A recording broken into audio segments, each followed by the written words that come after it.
we don't really know where we are in this journey. You can't really say I'm at a higher level, or I'm at the ultimate level, or I'm even a beginner, because you don't know how you've been struck before by the powers of heaven. You might have been struck when you were 7 years old. Something that stood out amongst all your other experiences, which are all like dross. They don't really even matter. But one or two things stand out from your early life. Something struck you. May not make sense, may not fit into your idea of yourself, but there it was.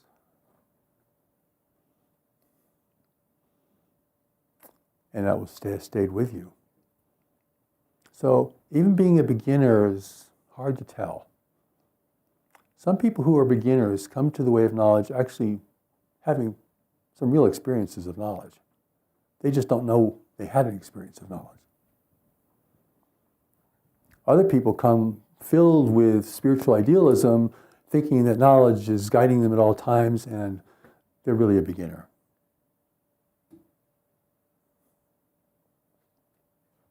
But they can't accept that they're a beginner because they've invested so much in building up this idea of themselves. This personal mind now becomes a personal spiritual mind. It's very grand, very special. And all that has to be undone. It's all stuff in the way now. So whether you have a simple mask or a complex mask, a simple mind or a complex mind.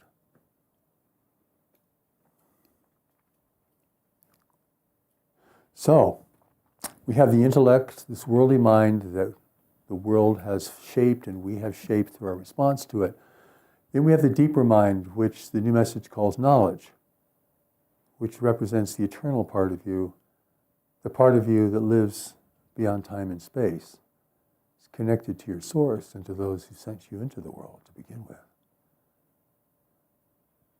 This is not a resource you can use to enhance your life. It's far more powerful than your intellect. And it's incorruptible. It cannot be corrupted by the world or any force in the universe.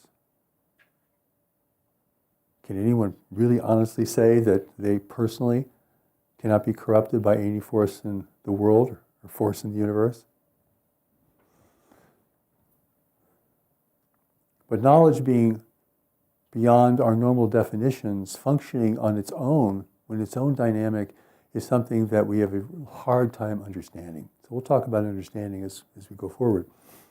The essential element of our personal mind is to survive, first of all, and to try to find fulfillment, living in physical reality,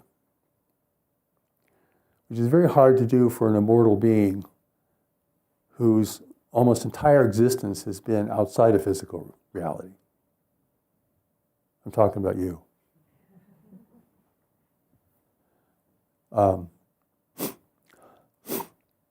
It's like trying to live your whole life in a tiny little trailer.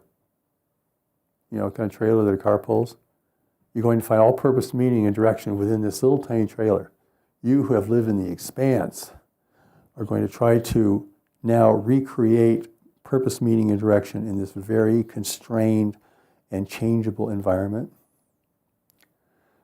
The personal mind is fundamentally based in fear, the fear of not having, the fear of loss. It has no real security. It has no real permanence. Tied to the body, it experiences all the pains of the body, which are real.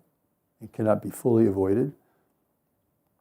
It is facing an uncertain and dangerous world where nothing is really very assured, where honesty and meaningful relationships seem to be hard to find, competing with all other minds who are trying to do the same thing.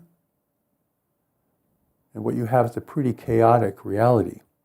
Despite the appearance of stability that we all try to create and have for ourselves, understandably, it is really chaotic.